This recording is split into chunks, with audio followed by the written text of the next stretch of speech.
Good morning girls. आज हम chapter first में प्रोफेसर जे.के. मेहता की डेफिनेशन के बारे में बात करेंगे। Professor JK. मेहता है ना। Professor JK. मेहता जो हैं उन्होंने इकोनॉमिक्स के बारे में कहा था कि इकोनॉमिक्स इज़ अ साइंस।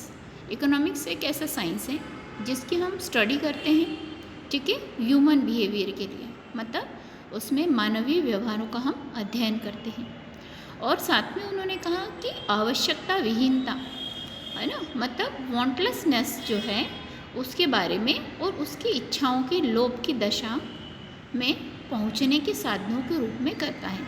मतलब हम हमारी इच्छाओं के लोभ में हम कहाँ तक हमारे साधनों को पूरी तरीके से इस्तेमाल कर सकते हैं, है ना। मतलब प्रोफेसर जे.के. मेहता का मतलब था कि भाई हमारे पास में जो आवश्यकता है उनकी हमारी इच्छाएं बहुत सारी हैं और आवश्यकताओं को घटाने पर ही हम हमारी सुख की प्राप्ति कर सकते हैं, है ना। और व्यक्ति का अंतिम लक्ष्य क्या होता है? सुख प्राप्त करना। कोई भी वस्तु से हमें क्या मिलता है? खुशी मिलती है, सुख मिलता है, इसलिए हम उसको क्या करते हैं? खरीदते हैं, है ना। और उस चीज़ के लिए हमको क्या करता है? संतुलन स्थापित करना, है ना। मतलब हम क्या कर सकें? हमारा सामंजस्य बना के रखें, है ना, संतुलन में रहें। तो ये सारी चीज़ें प्रोफेसर जे.के. मेहता ने अपनी डेफिनेशन में बताई। मतलब प्रोफेसर जे.के. मेहता के अनुसार क्या था कि मनुष्य अगर सुखी रहना चाहता है तो उसे ऐसी आवश्यकताओं को महसूस नहीं करना चाहिए जिनकी पूर्ति वह नहीं कर सकता है, ठीक है। तो उनकी डेफिनेशन के अकॉर्डिंगली हमें ये जानकारी मिलती है।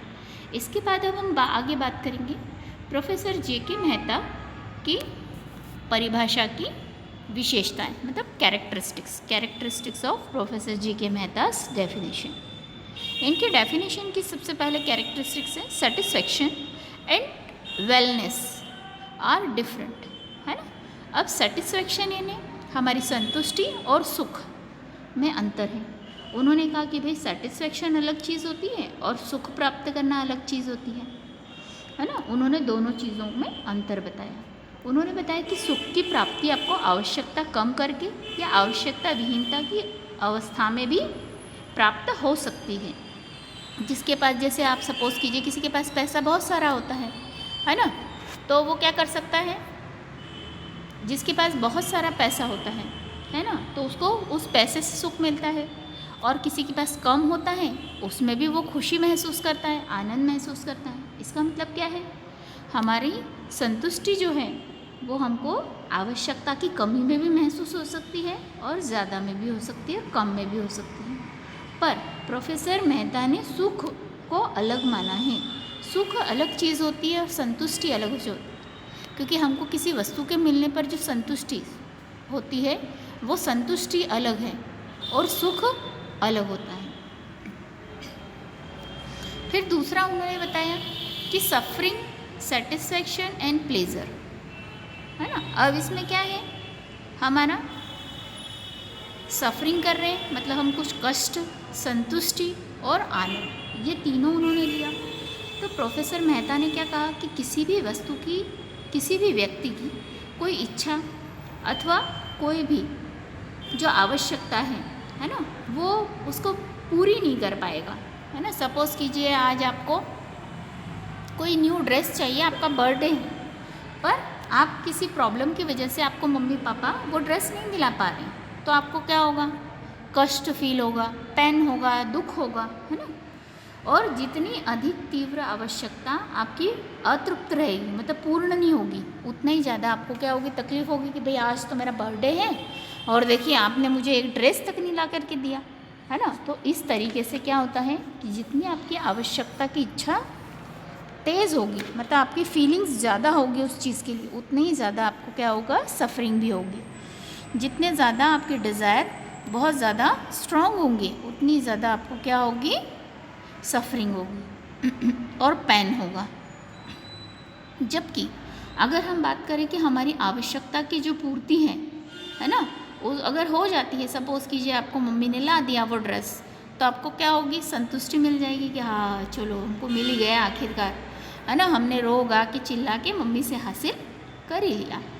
और तृप्त की जाने वाली जो आवश्यकता है, जितनी अधिक होगी उससे हमको संतुष्टि भी उतनी ज़्यादा होगी। जब आप खूब रोगा लोगे और आपको वो वस्तु मिल जाएगी तो आपको क्या होगा, उतना ही ज़्यादा आनंद भी मिलेगा, मतलब उतनी ही ज़्यादा आपको प्लेजर की फीलिंग भी होगी। ठीक है।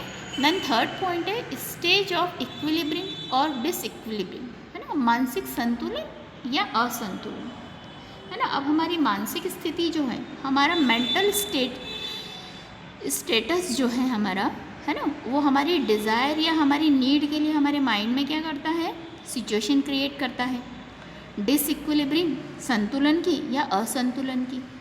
तो इससे क्या होगा, अगर हमें वो वस्तु मिल जाती है तो हमारा माइंड कैसा होगा, सेटिस्फाइड हो जाएगा, हमको सुख की प्राप्ति होगी, हमको अच्छा लगेगा, मज़ा आएगा, है ना। और वही चीज़ हमको नहीं मिलेगी तो हमको क्या होगा, हमारी मानसिक अस्थिरता आ जाएगी, है ना। हम मानसिक तौर पर कैसे हो जाएंगे, दुखी हो जाएंगे, है ना। और साथ में हमको क्या होगा, हम सैड फील करेंगे। तो ये होती है स्टेज ऑफ इक्विलिब्रियम और डिसइक्विलिब्रियम, मतलब इसमें हमको मानसिक संतुलन भी मिलता है और असंतुलन भी मिलता है। देन फोर्थ है आपकी इक्विलिब्रियम सिचुएशन, पूर्ण संतुलन की अवस्था, यानी सुख की अवस्था। ठीक है। अब इसमें पूर्ण सुख की अनुभूति हमको मिलती है। अब पूर्ण सुख कैसे मिलेगा हमको, प्रोफेसर मेहता ने कहा कि पूर्ण संतुलन की प्राप्ति इंसान को तब होगी जब वो क्या होगा, जब उसको कोई वस्तु पूरी तरीके से मिल जाएगी तो वो क्या होगा, खुश होगा, है ना, उसको क्या मिलेगा, सुख की प्राप्ति होगी। और अर्थशास्त्र में हम क्या करते हैं, हम इसी सुख को बढ़ाने का काम करते हैं। अर्थशास्त्र क्या है, हमारे वेलनेस को बढ़ाने का काम करता है। तो पूर्ण संतुलन की दशा में क्या होगा, मनुष्य हमेशा ही सुख प्राप्त कर लेगा और उसे मज़ा भी आएगा, है ना, जीवन में वो खुश रहेगा। जब आप जो चाहते हो वो सब कुछ हासिल करोगे तो आप निश्चित सी बात है खुश रहोगे, है ना। तो यही क्या कहलाती हमारी इक्विलिब्रियम सिचुएशन या पूर्ण संतुलन की अवस्था। इसके बाद हम बात करेंगे वेलनेसनेस, है ना, सॉरी वांटलेसनेस, है ना, आवश्यकता विहीनता का लक्ष्य।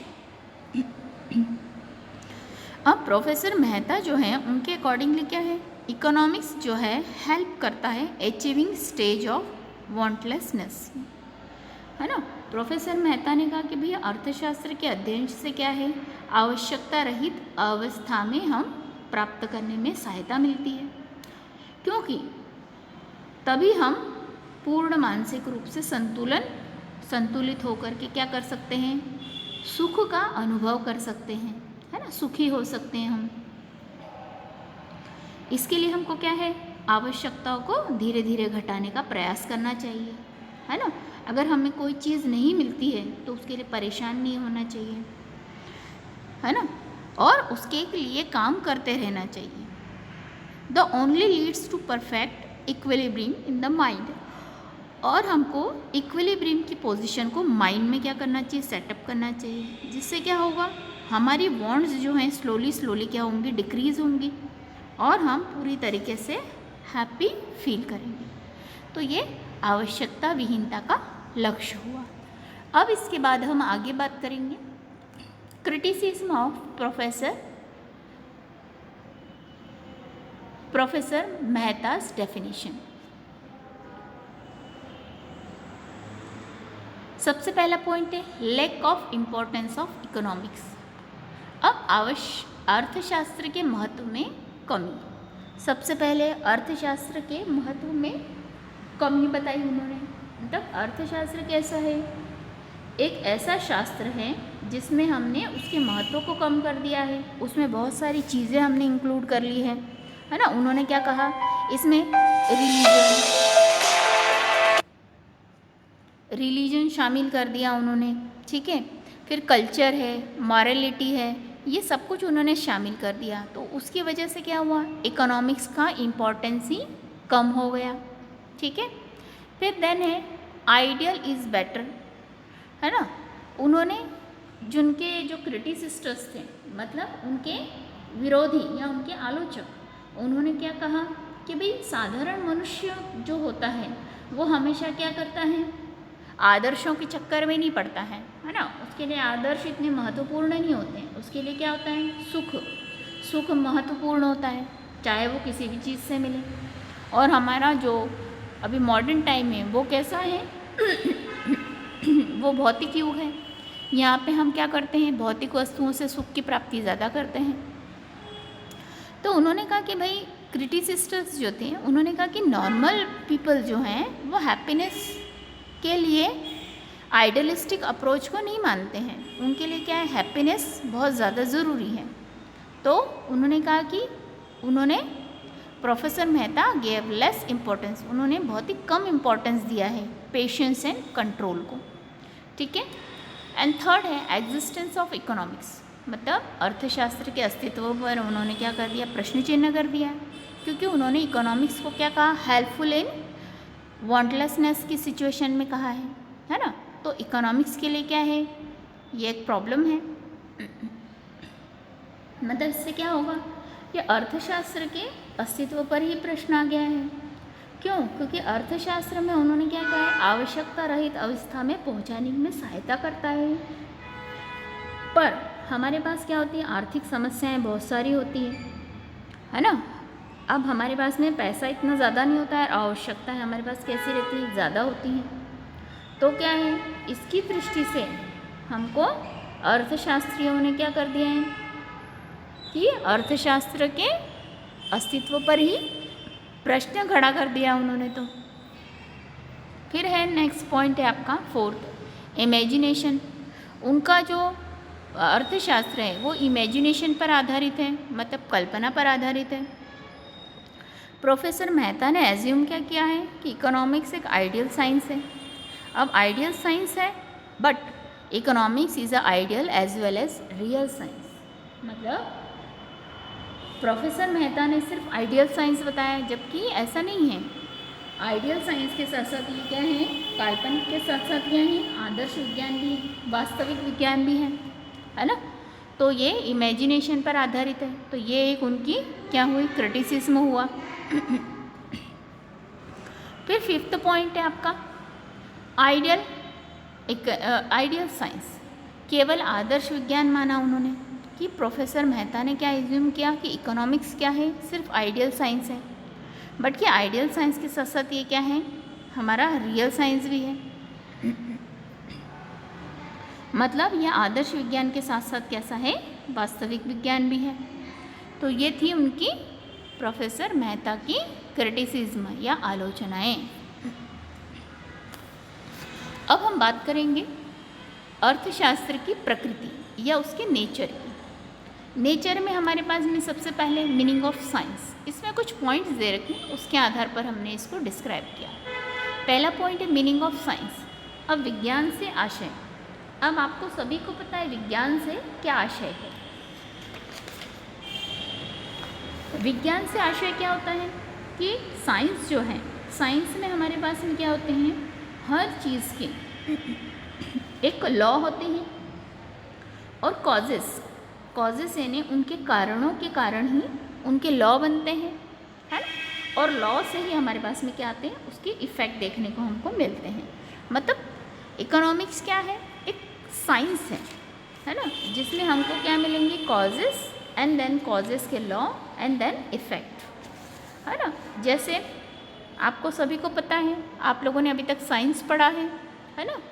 तो ग्रेविटेशनल फोर्स का लॉ पता है आपको, न्यूटन ने दिया था।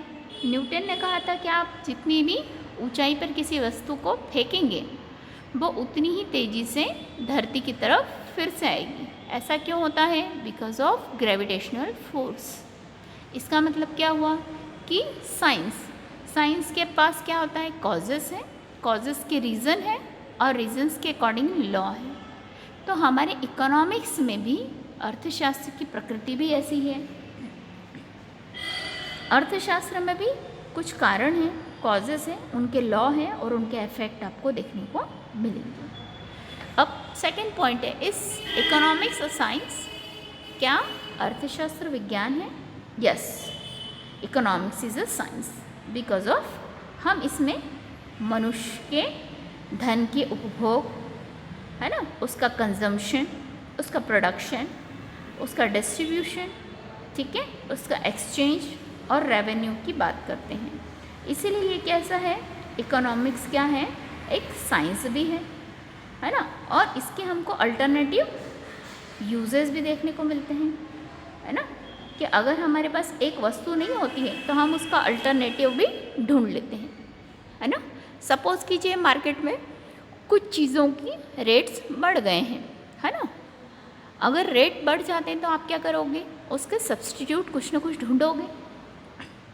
निश्चित सी बात है, कोई नया प्रोडक्ट लोगे जो कम रेट का हो या कम प्राइस का हो, तो ये क्या कहलाएगा, ये हमारे पास में सब्स्टिट्यूट भी अवेलेबल कराता है। तो इकोनॉमिक्स क्या है, एक साइंस भी है। अब थर्ड पॉइंट है, हाउ इज इकोनॉमिक्स साइंस, अर्थशास्त्र कैसा विज्ञान है। तो इकोनॉमिक्स जो है एक रियल साइंस के साथ साथ कैसा है, एक प्रैक्टिकल साइंस भी है, रियल साइंस भी है ना। मतलब साइंस कैसा है, पॉजिटिव साइंस और नॉर्मेटिव साइंस दोनों हैं, मतलब वास्तविक विज्ञान भी है और आदर्श विज्ञान भी है। अब वास्तविक विज्ञान कैसे है, क्योंकि ये वास्तविकता बताता है हमको, इसलिए ये वास्तविक विज्ञान है। इसमें हमको अच्छाइयाँ बुराइयाँ, इनके प्रभाव सब कुछ देखने को मिलते हैं, है ना। जबकि अगर हम नॉर्मेटिव साइंस या आदर्श विज्ञान की बात करें तो इसमें हमको वस्तुतः स्थिति, जो हमारी प्रेजेंट सिचुएशन है, वो भी हमको दिखाई जाती है। तो जिसके थ्रू ये क्या है, आइडियल वैल्यूज़ भी हमको सिखाता है। तो इसीलिए ये पॉजिटिव और नॉर्मेटिव दोनों साइंस हैं। फिर है economics is a positive science, ठीक है। अब हमारा पॉजिटिव और नॉर्मेटिव दोनों साइंस है, ये हमने इसके बारे में पढ़ लिया है, ठीक है। तो पॉजिटिव साइंस भी है और नॉर्मेटिव साइंस भी है, ये आपको दोनों पॉइंट में बता चुकी हूँ कि पॉजिटिव साइंस कैसे है, क्यों, क्योंकि अच्छाइयाँ बुराइयाँ दोनों बताता है, इसलिए पॉजिटिव साइंस है। और जबकि नॉर्मेटिव साइंस में हमको वो क्या बता रहा है, हमारी प्रेजेंट सिचुएशन बता रहा है। प्रेजेंट सिचुएशन से हमको क्या बताएगा, वो हमारे वैल्यूज़ एंड आइडियल्स बताएगा, जिसमें हमारे आदर्श हैं। फिर है नेक्स्ट पॉइंट है 6 नंबर, मीनिंग ऑफ आर्ट। अब कला से क्या आशय है ना। अब हमारा अर्थशास्त्र क्या है, एक कला भी है। किसी भी काम को अच्छे तरीके से, कलात्मक ढंग से, है ना, सही तरीके से करने को क्या कहा जाता है, कला कहा जाता है ना। तो कला क्या है, अर्थशास्त्र एक कला भी है। क्यों, क्योंकि साइंस में क्या होता है, इसमें तथ्यों और सिद्धांतों की व्याख्या की जाती है। तो कला के द्वारा हम क्या करते हैं, सिद्धांतों को व्यावहारिक रूप देते हैं कि हमारे ये सिद्धांत हैं, तो इनको हम व्यावहारिक रूप में कैसे काम करेंगे, है ना। तो ये सारी चीज़ें किस में आ जाएगी, कला में आ जाएगी। जैसे अगर आप किसी तरीके का कोई काम करते हैं, है ना, तो उसको आपको प्रेजेंट करने का तरीका भी होना चाहिए। तो ये क्या हो जाएगी, आपकी कला हो जाएगी। अब इस साइंस एंड आर्ट, क्या अर्थशास्त्र एक आर्ट है, यस, ये एक आर्ट भी है। क्यों, क्योंकि अर्थशास्त्र में आपको हर एक कार्य के समाधान दिए हुए हैं और हर एक कार्य के समाधान को आपको सही तरीके से क्या करना होगा, आपको यूटिलाइज करना होगा। तो वो क्या कहलाएगा, कला कहलाएगा। तो इसीलिए अर्थशास्त्र क्या है, एक कला भी है। अब क्या अर्थशास्त्र कला और विज्ञान दोनों है, बिल्कुल जी हाँ, अर्थशास्त्र विज्ञान और कला दोनों हैं। क्यों, क्योंकि हमारे अर्थशास्त्र में हमको वास्तविक विज्ञान और आदर्श विज्ञान दोनों की व्याख्या की गई है, और साथ में कला के रूप में हमको बताया गया है कि हम किस तरीके से हमारे आवश्यक लक्ष्यों की प्राप्ति कर सकते हैं, जैसे गरीबी, बेकारी, है ना, सामाजिक बुराइयों के कारण, परिणाम, उनको दूर करने की उपाय, ये सब कुछ हमको इसमें बताए जाते हैं। तो यह क्या है, विज्ञान और कला दोनों है। अब इसके बाद नेक्स्ट है हमारा डिवीज़न ऑफ इकोनॉमिक्स, यानी अर्थशास्त्र के विभाग। अब अर्थशास्त्र की जो विषय सामग्री है उसको 5 भागों में विभाजित किया गया है। सबसे पहले हम बात करेंगे कंजम्पशन, यानी उपभोग, है ना। अब हमारा उपभोग क्या है, हमारा सेंटर पॉइंट है क्यों? क्योंकि हमारे जो इकोनॉमिक एक्टिविटीज़ जो हैं, है ना, वो इसी के आजू बाजू घूमती है ना। सबसे पहले क्या होगा, अर्थशास्त्र में हम कंजम्पशन नहीं करेंगे तो निश्चित सी बात है मानव की आवश्यकताओं की पूर्ति ही नष्ट हो जाएगी। जैसे सपोज़ कीजिए, जैसे पानी पीने के पश्चात उसकी उपयोगिता नष्ट हो जाती है, अतः यह पानी का उपभोग कहलाएगा, है ना। तो उपभोग ही क्या है, आर्थिक क्रिया का आदि और अंत होता है। तो हमारे पास में क्या हो सकता है, कंजम्पशन होना चाहिए, है ना। अब हमें अगर भूख ही नहीं लगेगी तो हम कोई काम करेंगे क्या? नहीं करेंगे, तो काम की महत्वता भी खत्म हो जाएगी। तो पहला है कंजम्पशन। कंजम्पशन होगा तभी हमारी इकोनॉमी क्या करेगी, ग्रो करेगी। फिर है प्रोडक्शन, है ना। अब हमारी इकोनॉमी में उपभोग है तभी हमारे पास क्या होगी, आवश्यकताओं की संतुष्टि के लिए हम क्या करेंगे, उत्पादन करेंगे, है ना, प्रोडक्शन करेंगे, है ना। मनुष्य किसी भी पदार्थ को बना सकता है और न ही नष्ट कर सकता है। हम किसी पदार्थ को बना नहीं पाते हैं और न नष्ट कर सकते हैं, पर हम उसका क्या कर सकते हैं, रूप परिवर्तन कर सकते हैं, स्थान परिवर्तन कर सकते हैं, समय परिवर्तन कर सकते हैं, है ना। तो हम क्या कर सकते हैं, इसी तरीके से हम अपनी अपनी संतुष्टि कर सकते हैं। जैसे लकड़ी को हम बना नहीं सकते हैं, है ना, पर हम क्या कर सकते हैं, लकड़ी को काटकर उसका फर्नीचर बना सकते हैं, उसका रूप परिवर्तित कर सकते हैं। तो ये क्या कहलाएगा, हमारा प्रोडक्शन कहलाएगा, है ना। जैसे आयरन और हम उत्पादन नहीं करते हैं उसका, पर हम उसको क्या कर सकते हैं, उसका रूप परिवर्तित कर सकते हैं, क्योंकि ये तो क्या है, नेचुरल प्रोसेस है, उसके थ्रू मिनरल्स प्रिपेयर होते हैं, बनते हैं। फिर है हमारा नेक्स्ट पॉइंट है एक्सचेंज, यानी विनिमय। विनिमय क्या होता है, विनिमय में हम, आपको सभी को पता है, हम पहले क्या था, हमारे यहाँ बार्टर सिस्टम था, वस्तु विनिमय के द्वारा हम अपनी आवश्यकताओं की पूर्ति को क्या कर लेते थे, कंप्लीट कर लेते थे।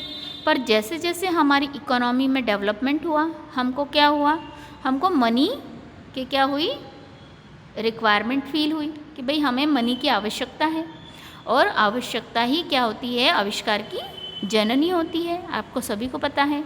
इसी से क्या हुआ, हमारे यहाँ पे मुद्रा का सृजन हुआ, मुद्रा का जन्म हुआ, ठीक है। तो ये एक्सचेंज के अंतर्गत आएगा। फिर है फोर्थ पॉइंट डिस्ट्रीब्यूशन। डिस्ट्रीब्यूशन हमारा चौथा और महत्वपूर्ण विभाग है। क्यों? क्योंकि इसके अंतर्गत क्या होगा, हमारे उत्पादित जो धन है, हमारे पास जो धन आएगा उसका प्रॉपर वितरण होना चाहिए। वितरण यानी जैसे पूंजीपति है ना, लैंडलॉर्ड है, उसने अपनी भूमि दी है तो उसको लगान मिलना चाहिए। जो लेबर क्लास है, जो श्रम कर रहा है, उसको क्या मिलनी चाहिए, वेजेस मिलनी चाहिए, पर प्रॉपर मिलनी चाहिए। पूंजीपति को ब्याज मिलना चाहिए, प्रबंधक को वेतन, है ना, और साहसी मतलब जो पूंजी लगा रहा है उसको क्या मिलना चाहिए, लाभ मिलना चाहिए। तो ये वितरण की प्रॉपर व्यवस्था होनी चाहिए। फिर है रेवेन्यू यानी राजस्व। अब राजस्व हमारा फिफ्थ और लास्ट डिपार्टमेंट है या डिवीज़न है। इसके अंतर्गत क्या है कि हमारा राजस्व जो है सरकार के आय व्यय के अध्ययन पर किया जाता है, जिसमें सरकार क्या करती है, ह्यूमन वेलफेयर के लिए काम करती है।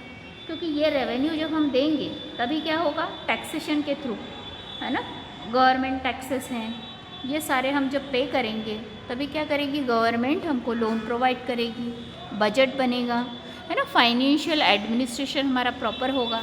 तो ये सारी चीज़ें किस में आएंगी, रेवेन्यू में आएंगी, ठीक है। इसके आगे हमारा है division of economics and their inter relationship, मतलब अर्थशास्त्र के विभिन्न विभागों में पारस्परिक संबंध। अब कैसा संबंध है, सबसे पहले हम बात करेंगे relation between consumption and production. Consumption और प्रोडक्शन में क्या रिलेशन है, इनमें दोनों में कैसा है, बहुत ही स्ट्रॉन्ग क्या है, रिलेशन है। अब स्ट्रॉन्ग रिलेशन कैसा है, स्ट्रॉन्ग रिलेशन इसलिए है क्यों, क्योंकि अगर कंजम्पशन नहीं होगा तो प्रोडक्शन कैसे होगा, है ना। तो क्लोज रिलेशन है इसमें। क्यों? क्योंकि कंजम्पशन के लिए प्रोडक्शन का होना ज़रूरी है, अगर प्रोडक्शन नहीं होगा तो कंजम्पशन का मतलब ही नहीं होगा। इसलिए उन दोनों में कैसा है, बहुत ही गहरा संबंध है। सेकेंड पॉइंट है उपभोग तथा विनिमय में संबंध, है ना, मतलब कंजम्पशन और एक्सचेंज में भी हमारे रिलेशन है ना। क्यों? क्योंकि जब तक हमारा कंजम्पशन नहीं होगा तो हमारे पास में एक्सचेंज में कुछ आएगा ही नहीं, है ना। जब तक जो मैन्युफैक्चरर है वो प्रोडक्शन करेगा, पर अगर कंजम्पशन ही नहीं करेंगे तो लोगों के पास में पैसा कैसे आएगा, एक्सचेंज कैसे होगा, है ना। तो इसके लिए भी ये ज़रूरी है। तो इन दोनों में भी कैसा ये दोनों एक दूसरे के पूरक कहलाएंगे। फिर तीसरा है कंजम्पशन एंड डिस्ट्रीब्यूशन। कंजम्पशन और डिस्ट्रीब्यूशन जो है ये कैसा है हमारा, ये हमारा जो है इसमें भी एक रिलेशन है, ये भी एक दूसरे के परस्पर निर्भर करते हैं एक दूसरे पर। क्यों? क्योंकि उत्पत्ति के जो साधन हैं, है ना, उससे हमको क्या होगा, कंजम्पशन करेंगे तभी तो क्या होगा, डिस्ट्रीब्यूशन होगा, वितरण होगा, है ना, लोगों को पैसा मिलेगा। तो कंजम्पशन और डिस्ट्रीब्यूशन के बीच में भी ये भी दोनों कैसे हैं, एक दूसरे पर निर्भर करते हैं। फिर है relation between consumption and revenue. उपभोग और राजस्व पर भी क्या है, एक दूसरे पर निर्भर करते हैं, क्योंकि हमारी उपभोग की मात्रा जो है उसी से हमारा राजस्व भी प्रभावित होगा, है ना। सरकार को उतने से ज़्यादा अधिक कर मिलेगा, है ना, और कर मिलेगा, जब कर की वृद्धि होगी तभी उपभोक्ताओं को क्या मिलेगा, उसमें हमारी जो डेवलप कंट्री है वो और ज़्यादा डेवलप होती जाएगी, है ना, क्योंकि टैक्सेस के थ्रू ही सरकार क्या करती है, हमारे यहाँ के जितने भी कार्य होते हैं, जो वेलफेयर के वर्क हैं, वो सारे फुलफिल करती है। देन फिफ्थ पॉइंट है relation between production and exchange.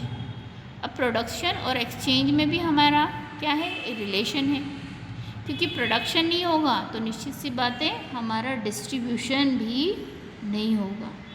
ये भी दोनों परस्पर एक दूसरे पर निर्भर करते हैं, क्योंकि उत्पादन होगा तभी हम क्या करेंगे, उपभोग करेंगे, उपभोग करने पर ही क्या होगा, हमारा एक्सचेंज होगा, और एक्सचेंज करने पर ही वितरण की व्यवस्था भी होगी।